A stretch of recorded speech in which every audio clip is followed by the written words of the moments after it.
Hi there, this is Manny with Classic Auto Repair. I was going to give you an update on the air conditioning diagnostics. I know that we're going to hold on the repairs, but I did isolate the faults in the system. I connected my air conditioning gauges to the low pressure and high pressure side of the lines.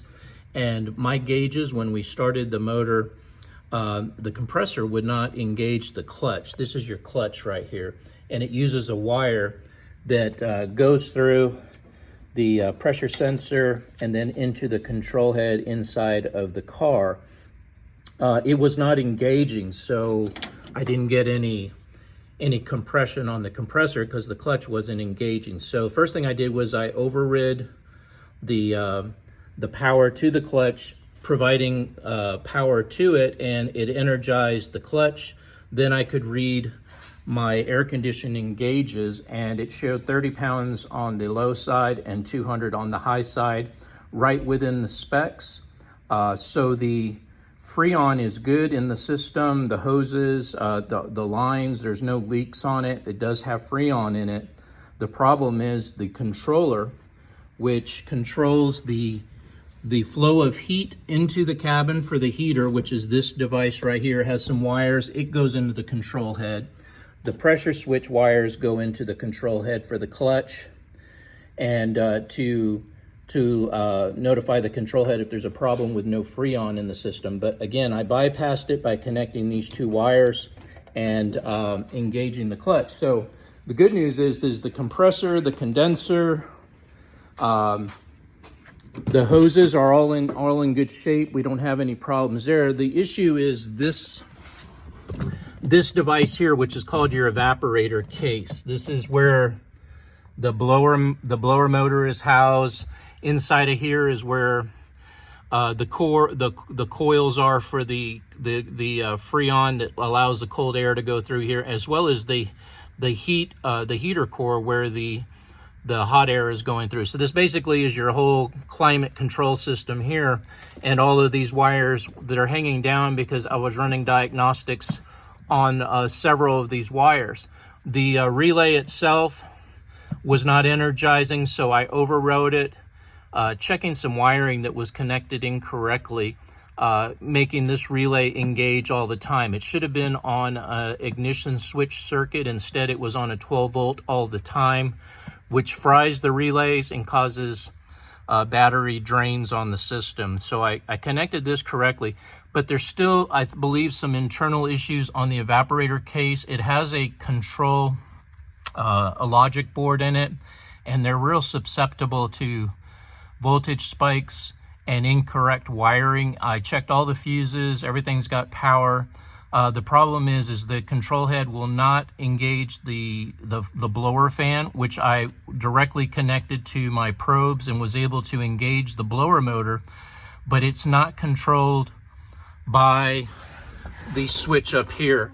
And I checked these cables. This is the old vintage air system. This isn't the new ones they sell. The new ones have a computer controlled servo for this problem right here. They were kind of the early design of these retro systems. These levers are connected to cables on the back, and they have a little slider switch. Those switches and contacts get burned up. So the process will be, when you're ready, we have to completely remove all of these control heads, the computer, the logic board on the evaporator case. A lot of these parts are not serviceable, which is unfortunate that the supplier doesn't give us the parts we need. I've checked on many of these older systems, and their only solution is to replace the entire case, which is this whole unit. You just take it out, you disconnect your lines, your heater hoses, your air conditioning lines, you put the new one in, you put a new control head up here that's wire controlled, not cable driven, and that will fix the system. Unfortunately, it's kind of an expensive proposition. I know we were worried about the budget and not focused on the air conditioning at this stage, but I did want to at least let you know what the issues were and what the fix would be to get the air conditioning and heater blowing again on this thing. So again, it's one of those things where this car was restored at some point. Even though it looks fresh and new, a lot of these parts have been on there for a while. And my job is to get those parts working or find out what the fault is. Again, you're really good up here on the motor. This is a good compressor. The clutch is good, the lines are good, but unfortunately what controls it, the brains, are what are faulting right now. So that would require complete disassemble of the dash, removal of the case, and we could try to do some things on the bench, but I don't really like going that route, because if we fix one problem and then another servo goes out, then the whole process has to be repeated again. It's very expensive. It's better to invest in quality parts and replace the faulty unit with a new one. So when you're ready, let me know. I'll get you a quote on that.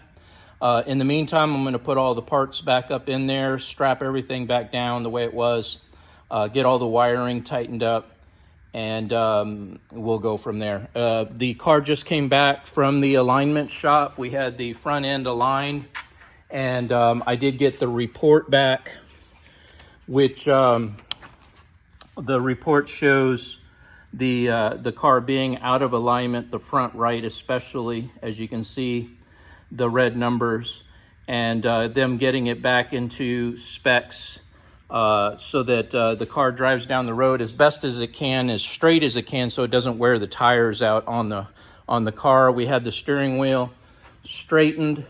I fixed everything internally here so the horn works correctly. I put a new horn relay in, which is up here. That's a new horn relay down in there. And between that and some missing parts in the horn, I was able to get the function restored there. The car has a mechanical issue with startups. It's on the tech notes of the invoice.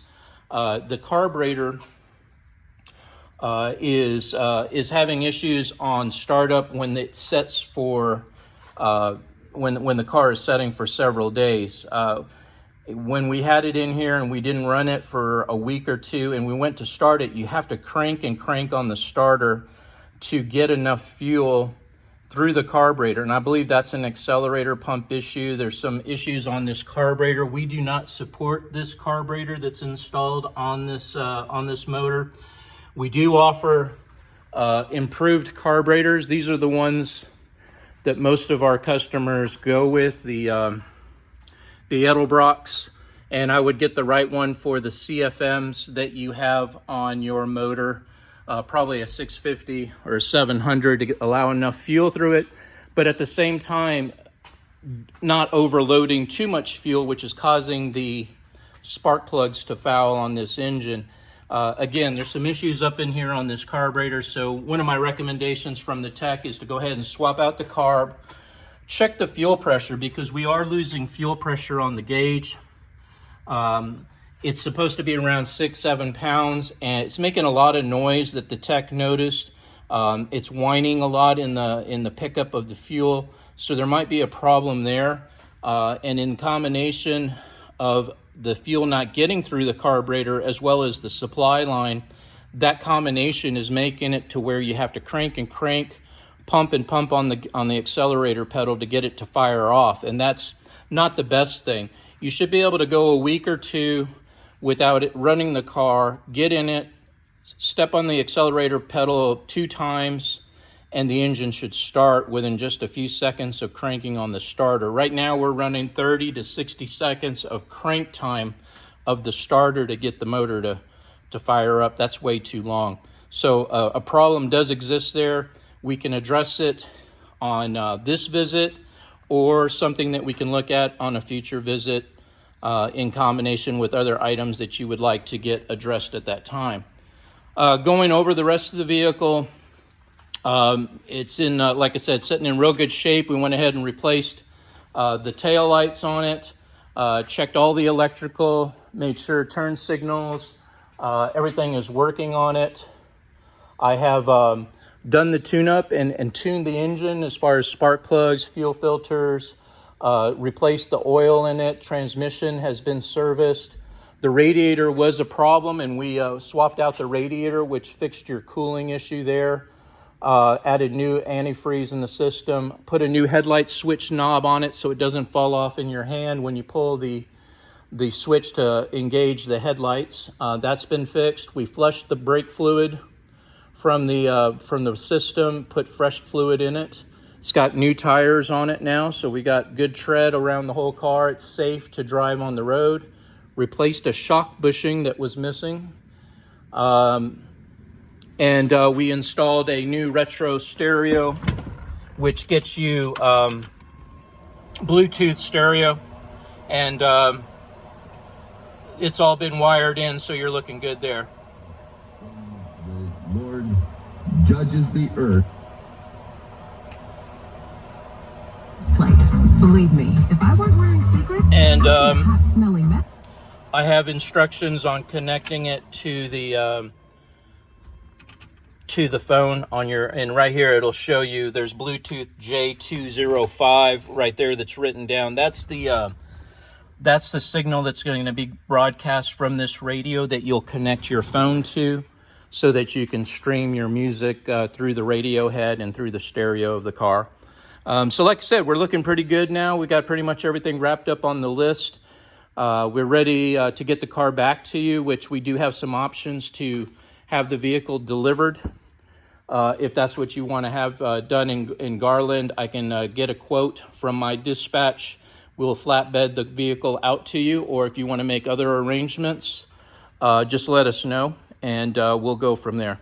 Really nice vehicle. All your parts, old radio, are in the trunk and boxed up, along with the owner's manuals for the Bluetooth stereo and connected devices. So this is Manny with Classic Auto Repair, and I hope you enjoyed watching this review of a 1968 Chevy Camaro. Have a great day.